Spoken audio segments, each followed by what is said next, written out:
Olá, pessoal, tudo bem? Aqui quem vos fala é o seu monitor, Francisco de Assis de Araújo Júnior. Hoje eu quero tratar com vocês sobre uma das partes do trabalho que é mais importante e que está nas regrinhas da elaboração do processo simulado. É sobre a questão da contagem dos prazos processuais. Vou compartilhar aqui a minha tela para a gente começar o nosso bate-papo de hoje. Só um instantinho. Vamos deixar aqui bonitinho na telinha. Vou deixar nesse tamanho mesmo, pequenininho, organizando e vamos começar. Bom, gente, para a gente começar a questão da contagem dos prazos processuais, nada mais justo do que apresentar para vocês os principais artigos que vocês vão ter que levar em consideração na hora de fazer a contagem dos prazos processuais. Conforme as orientações que foram passadas, a prática dos atos processuais no curso do trabalho do processo simulado de execução, necessariamente todos os atos deverão ser praticados no último dia do prazo. E qual é o último dia do prazo? Aí é vocês que vão ter que fazer essa contagem. Vou trazer aqui para vocês um regramento básico sobre como o CPC define a questão da contagem dos prazos processuais.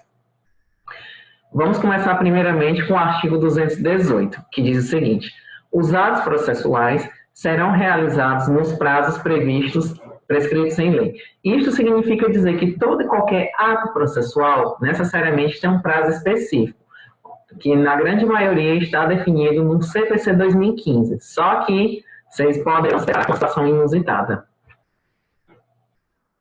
que é exatamente o que nos diz o parágrafo 1º. Quando a lei for omissa, o juiz determinará os prazos em consideração à complexidade dos atos. Aí vai depender muito de magistrado para magistrado e a questão mesmo da complexidade dos atos processuais. Se for algo assim que seja facilmente cumprido, geralmente o teu prazo é bem pequenininho. Agora, se demandar um pouco mais de trabalho, aí você vai ter um prazo assim maior, ampliado. É o juiz que vai definir conforme o caso concreto. O parágrafo 2º nos diz que, quando a lei ou o juiz não determinar prazo, as intimações somente obrigarão a comparecimento após decorridas 48 horas. E isso quando o juiz não fixa a questão do comparecimento. Aí esse prazo já está expressamente previsto no CPC 2015. Outras vezes, é muito comum, muito recorrente, os juízes proferirem despachos e decisões e não condicionarem qualquer prazo acerca do cumprimento. Diante dessa omissão, o próprio CPC nos dá uma solução, que no parágrafo 3º. Inexistindo o preceito legal, o prazo determinado pelo juiz será de 5 dias o prazo para a prática de ato processual a cargo da parte. E se porventura você praticar um ato processual que sequer começou a correr a seu desfavor, o que nos diz o parágrafo 4º, será considerado tempestivo o ato praticado antes do termo inicial do prazo. Ok, o juiz nem te deu o prazo, mas você já praticou o ato processual que porventura venha a ser determinado? Ok, é considerado tempestivo e aqui vai operar o que nós chamamos de preclusão consumativa. E mais, esse ato processual será considerado válido sim. Uma outra regrinha de suma importância está aqui no 219, que basicamente diz que os prazos processuais serão ou seja, na contagem dos prazos, vocês deverão levar em consideração apenas os dias úteis, sendo desconsiderados os sábados, domingos, feriados e caso haja uma redução de expediente por portaria. O 220 trata basicamente do regramento sobre o recesso forense, que de acordo com o CPC 2015, vai começar no dia 20 de dezembro e vai ser até o dia 20 de janeiro. Isso aqui é o que popularmente as pessoas chamam de férias do advogado. Ou seja, durante esse período não vai correr qualquer prazo. Ou seja, todos os prazos processuais estarão suspensos. Só que existem questões que são de extrema urgência. E, diante desse caso, pode sim correr o prazo, mas a grande maioria realmente fica suspenso enquanto não finda o prazo do recesso forense. E se porventura houver uma suspensão do prazo, que porventura venha a ser criado um obstáculo, aí nesse caso, o juiz deve restituir esse prazo pelo tempo que faltava para que a parte possa praticar um ato. Por exemplo, vamos supor que a parte tinha 15 dias para apresentar uma manifestação no processo, mas passaram-se 5 dias, ok. E os 10 dias subsequentes, o sistema processual ficou fora do ar. Nesse caso, quando o sistema processual voltar a funcionar, obrigatoriamente o Poder Judiciário terá que restituir esses 10 dias, para que não haja prejuízo e a parte possa praticar o ato processual correspondente cujo qual foi determinado, tá bom? Aí, gente, um detalhe muito importante é a questão da diferenciação entre suspensão e interrupção dos prazos processuais. A suspensão, basicamente, funciona da seguinte forma. Aqui nesse esquema gráfico, nós temos um prazo processual de 15 dias. E passou-se 1, 2, 3, veio uma causa que determinou a suspensão. Uma causa. Quando terminar essa causa suspensiva, o cômputo do prazo permanece. 4, 5, 6, 7, até o último dia do prazo. Agora, se o CPC fala a questão de interrupção do prazo, aí necessariamente o tempo que transcorreu, ele é desconsiderado, é totalmente zerado, e aí começa a contar novamente o prazo processual, que na situação 1, 2, 3, veio uma causa de interrupção. Interrompeu o prazo, que significa dizer que ele vai ser zerado. Aí começa a contar tudo novamente, certo? É somente essa diferença em termos práticos. O artigo 223 diz o seguinte: decorrido o prazo, extingue-se o direito de praticar ou de emendar o ato processual, independentemente da declaração judicial, ficando assegurado, porém, a parte provar que não realizou por justa causa. Regra geral, o juiz te deu um prazo, você não cumpriu, azar o seu. Nós, lá na Secretaria de Vara, vamos certificar o decurso de prazo e estará operado contra quem deveria praticar o ato processual, a chamada preclusão temporal, salvo se conseguir comprovar que, de algum modo, ficou impedido de praticar o ato por justa causa. Aí, o que é justa causa, você vai ter que comprovar que teve um obstáculo. Faltou energia, o sistema processual saiu fora do ar. Se você conseguir comprovar, beleza, esse prazo é restituído e você conseguirá praticar o ato sem problema algum. Agora, se o juiz te deu o prazo e você ficou parado, nada fez, aí, óbvio, meu filho, direito não socorre aqueles que dormem. Aí, nesse caso, nós certificaremos o decurso de prazo e o processo vai ter o seu devido andamento. E a última regra básica dos prazos, salvo disposição em contrário, os prazos serão contados, excluindo o dia do começo e incluindo o dia do vencimento. Aqui parece um pouco abstrato, mas eu vou já mostrar para vocês o que é essa regrinha aqui do artigo 224, tá bom? Vamos nós. Relembrando o funcionamento da esquematização da obrigação, da execução de título executivo extrajudicial, obrigação de pagar quantia, o primeiro prazo que vocês vão ter que se ater é a questão da citação do executado. A regra do CPC em relação à obrigação de pagar quantia, em se tratando de um título extrajudicial, nos diz o seguinte: quando o juiz determinar a citação do executado, o executado vai ter 3 dias para efetuar o pagamento e vai ter 15 dias para ofertar a defesa, que nós chamamos de embargos à execução. Diferentemente do cumprimento de sentença, o que é que acontece? Esses prazos, o de 3 dias e o de 15 dias, vão começar concomitantemente, vão ser iniciados automaticamente. Por óbvio, o prazo de 3 dias, por ser menor, é o que vai terminar primeiro. Ou seja, a lei processual confere ao executado somente 3 dias para que ele oferte o pagamento voluntário da dívida. Se ele fizer o pagamento dentro desses 3 dias, ele vai ter uma benesse, que eu vou já explicar o porquê. Agora, se passar 3 dias e nada ele pagar, no 4º dia em diante já pode sim começar a aplicação das medidas executórias. Aí ele vai sofrer um rol de medidas executórias, os meios subrogatórios, os meios coercitivos, métodos típicos, métodos atípicos. E ainda vai sofrer a incidência de uma multa de 10%, referente ao pagamento das custas e demais despesas processuais, e a incidência de 10% a título de honorários advocatícios. Agora, se ele pagar dentro dos 3 dias, ele vai ter uma benesse. Esse percentual de 10% de multa e de honorários será reduzido para 5%, ou seja, vai ser uma redução pela metade. Se não pagar, incide tudo 10%. E se ele optar pelo parcelamento? Parcelamento é como se fosse um pagamento. Vai restar suspensa a questão da execução.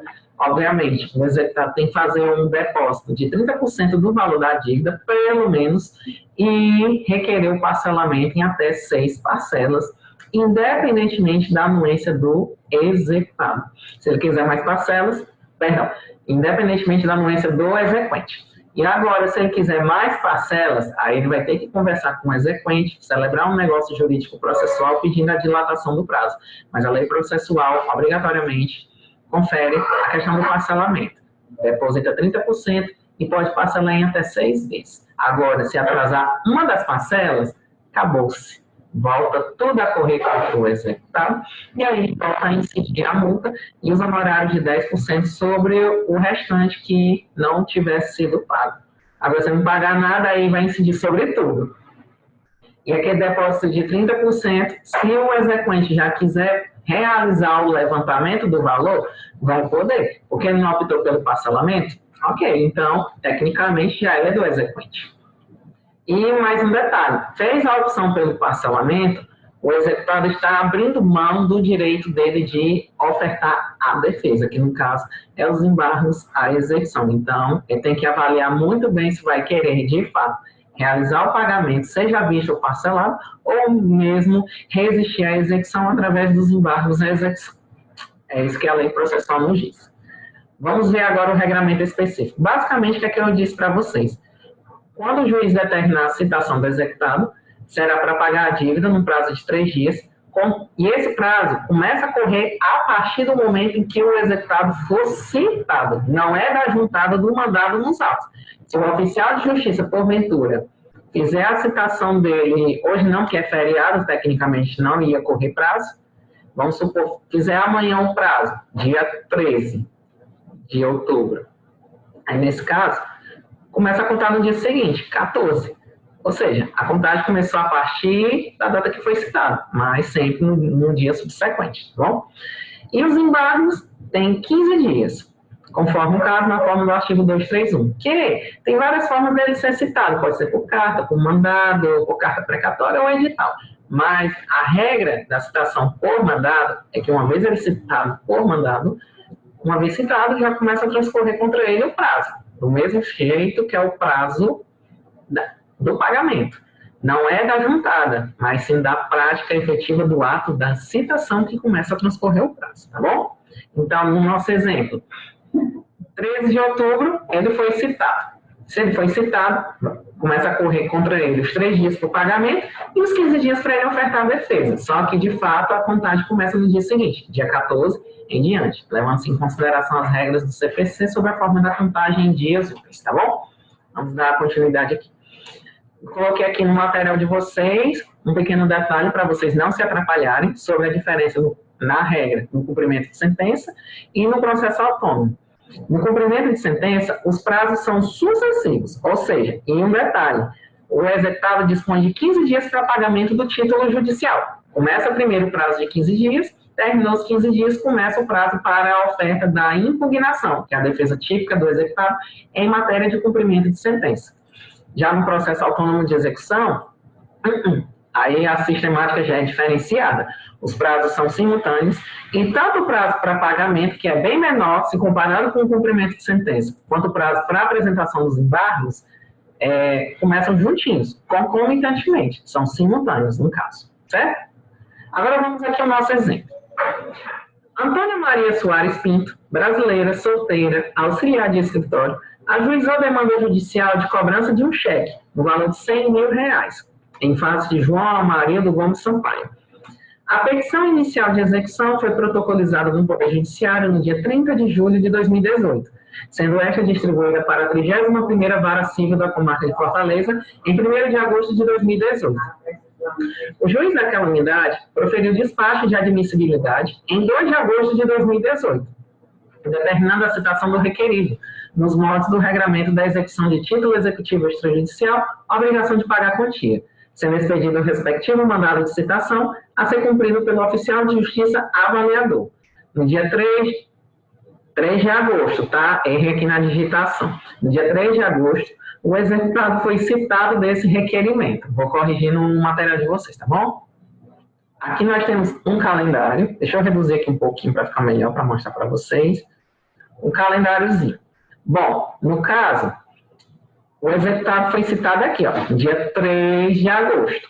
Então, quando é que vai começar, de fato, o prazo contra ele? No primeiro dia útil subsequente. Como o dia 3 foi foi uma sexta-feira, então só começa na segunda-feira. Como é que a gente vai contar esse prazo? Aqui, ó. 1, 2, 3.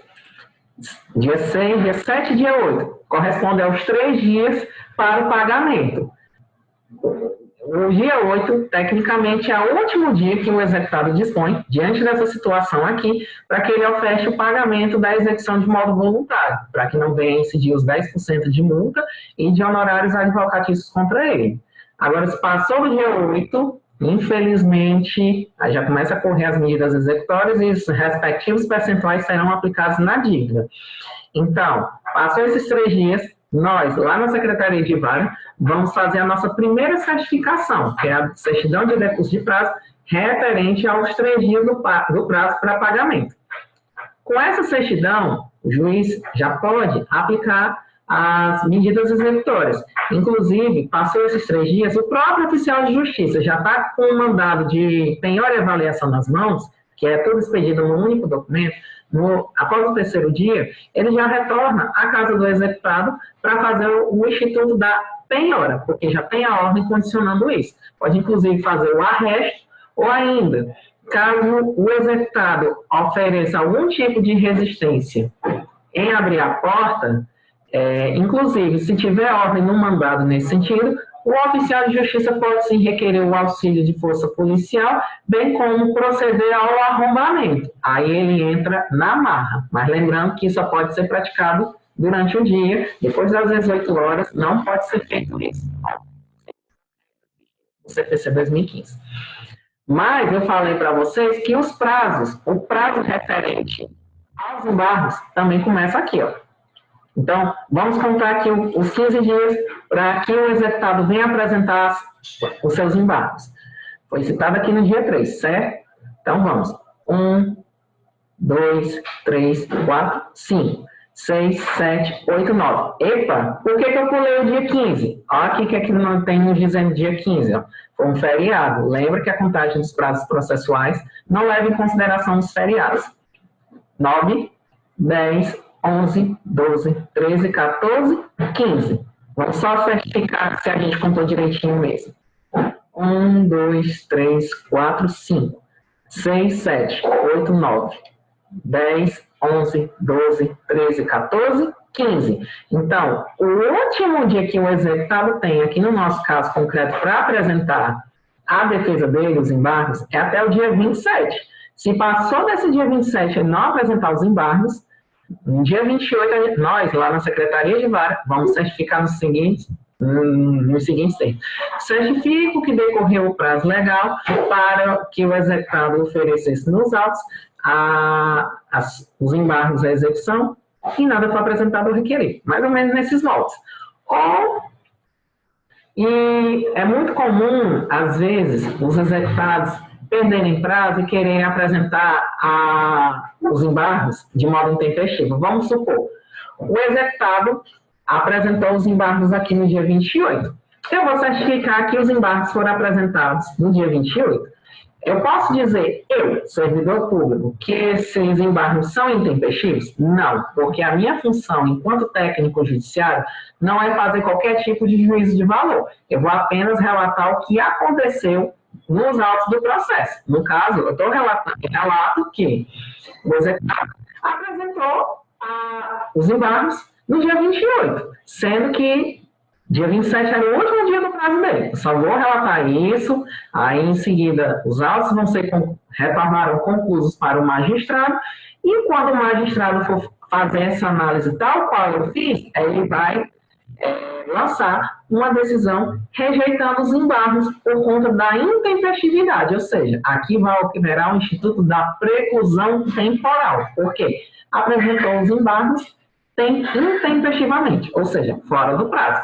Agora, se ele apresentar os embargos até o dia 27, aí obrigatoriamente o juiz vai ver que de fato foram tempestivos e ele vai receber os embargos. Aí os efeitos desse recebimento podem variar de acordo com as regras do CPC. Regra geral: uma vez apresentados os embargos, lembrando que eles vão ser autuados apartadamente, vão gerar um novo caderno processual, um novo número, e necessariamente deverão ser apensados aos autos da execução. Serão distribuídos por prevenção. E, em regra, eles não geram o efeito suspensivo. A atribuição do efeito suspensivo só será condicionada caso o executado comprova um dos requisitos da lei, que está no regramento referente aos embargos da execução, que vocês vão dar uma lidinha e ver os requisitos para que seja concedido o efeito suspensivo. Mas, a grosso modo, regra geral, o simples fato do executado apresentar os embargos à execução não vai condicionar o efeito suspensivo. E mesmo que ele tenha apresentado a defesa, pode continuar sofrendo a prática de atos executórios, salvo se ele consiga comprovar um dos requisitos previstos na lei. Aí, nesse caso, o juiz vai deferir o efeito suspensivo e o exequente obrigatoriamente vai ter que aguardar o julgamento dos embargos. Ou então, ele pode se opor através de uma peça de defesa, geralmente pode ser um recurso, um agravo de instrumento, ou pode seguir o regramento do cumprimento provisório de sentença. Ele depois faz a caução, depósito da caução, tal como o regramento lá do cumprimento provisório de sentença, e aí volta a aplicar as medidas executórias. Agora, se os embargos forem procedentes e o exequente tiver sido aplicada alguma medida executória contra o executado, aí o dinheiro da caução tem que ser suficiente para ressarcir possíveis danos, tá bom? Tal como é no cumprimento provisório de sentença diante dessa situação específica. Mas, a grosso modo, embargos à execução não gera efeito suspensivo, certo? Então, é assim que a gente conta os prazos. Já respondi para vocês. Então, qual o prazo para o pagamento do débito? Então, aqui no caso, respondendo a primeira pergunta, o executado tem até o dia 8 de agosto para fazer o pagamento voluntário. Se ele não pagar, a partir do dia 9, nós, lá na Secretaria de Vara, já podemos certificar esse decurso de prazo referente ao prazo para o pagamento.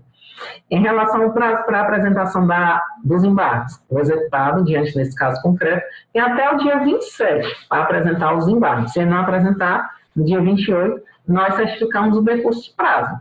Ou se ele apresentar fora do prazo, a gente também certifica que apresentou, mas eu não vou dizer expressamente que foi intempestivo, até porque eu, como técnico judiciário, eu não sou juiz, não cabe a mim fazer qualquer tipo de juízo de valor.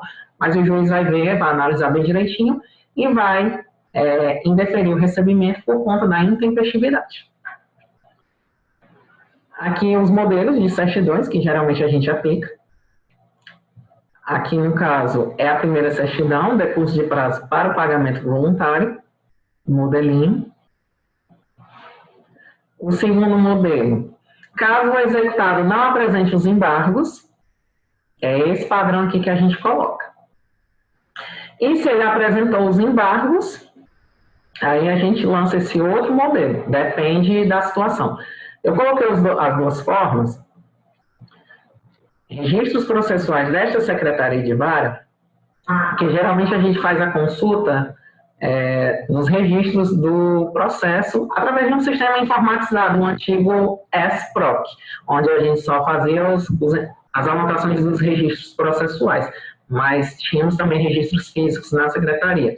Com a virtualização, nós agora fazemos a consulta diretamente no próprio sistema processual, que nós utilizamos aqui no estado do Ceará, o sistema SAGE-SPG. Em alguns gabinetes, notadamente juizados especiais, eles utilizam o PJE, não importa, é a mesma sistemática. A gente faz a consulta no sistema eletrônico, se for apresentado os embargos, a gente certifica a situação, indica o número do processo e remete a informação para o magistrado. Aí ele vai analisar a tempestividade dos embargos. E a gente informa nos autos da execução sobre essa apresentação dos embargos, até porque, como vão ser autos apensos, o juiz tem que ter conhecimento que os autos dos embargos à execução foram apresentados, para que ele possa determinar numa decisão posterior o apensamento dos dois processos, porque, de fato, são dois processos, o processo da execução e o processo dos embargos. Aí, dependendo de como eles foram recebidos, com efeito suspensivo, Primeiramente, eu tenho que aguardar o julgamento dos embargos para depois voltar a mexer na execução, ou sem efeito suspensivo. Os dois podem ser movimentados simultaneamente. Pode acontecer o julgamento dos embargos e pode acontecer a aplicação de alguma medida executória específica contra o executado. Em relação à certidão do DJ. Bom, gente, as intimações pelo Diário de Justiça, basicamente, esses modelos aqui são feitos para os advogados das partes. No sistema processual, eles são devidamente cadastrados e, geralmente, a gente faz cadastro mesmo das partes, dos advogados, e quando vamos fazer as intimações, a gente olha quem, de fato, vai ser intimado e qual o prazo respectivo para cada advogado.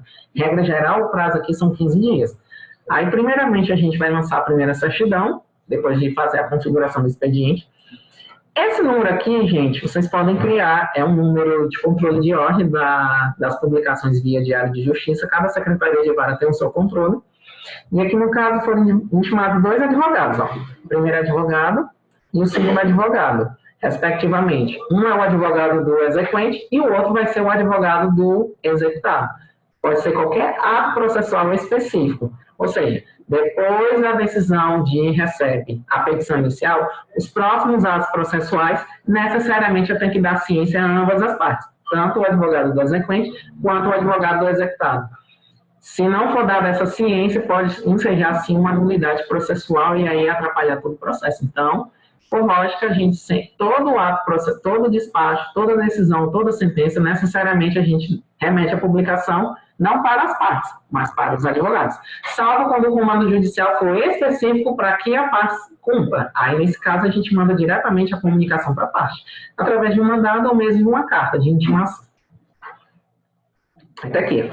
Primeira certidão de remessa de relação é a nossa certidão de que nós fizemos o expediente e ele foi enviado para publicação no Diário Oficial. Aí, no dia seguinte, o próprio sistema processual automaticamente lança essa outra certidão, certidão de publicação de relação. A mesma relação, ó, a questão da disponibilização na página do diário, a data em que foi disponibilizado, e o próprio sistema traz essa informação aqui. Considera-se a data da publicação o primeiro dia útil subsequente à data acima mencionada. O prazo terá início em data tal. Ou seja, essa primeira data aqui foi a data em que o nosso expediente foi disponibilizado no Diário de Justiça. Não é dessa data que a gente começa a contar o prazo, mas a partir da data do dia útil subsequente. Nesse caso aqui, foi um pouco maior, porque certamente pode ter caído numa sexta-feira, pode ter tido algum feriado, aí por esse motivo deu uma dilatação. Mas geralmente é de um dia para o outro. Salvo quando cai no feriado, ou, perdão, quando cai no final de semana, ou temos um feriado. Aí, nesse caso, pode variar um pouquinho. E, basicamente, o teor dos atos, ó, traz uma cópia do comando judicial que foi proferido pelo juiz, a gente faz Ctrl+C, Ctrl+V e pronto. Então, basicamente é isso que eu queria falar para vocês, bem rápido, bem simples, a questão da contagem dos atos processuais. Então, tomem bastante cuidado quando forem fazer a contagem dos prazos, seguindo as regrinhas do CPC 2015, e lembrando, todos os atos processuais, de acordo com as regrinhas que foram impostas lá no trabalho do processo simulado, deverão ser praticados obrigatoriamente no último dia do prazo. Vocês vão ter que estar bem atentos sobre a questão da contagem do prazo, tá bom? Então é isso, meus amigos, encerrando por hora, e a qualquer momento eu torno com mais orientações, tá bom? Então é isso, bom trabalho a todos e até breve.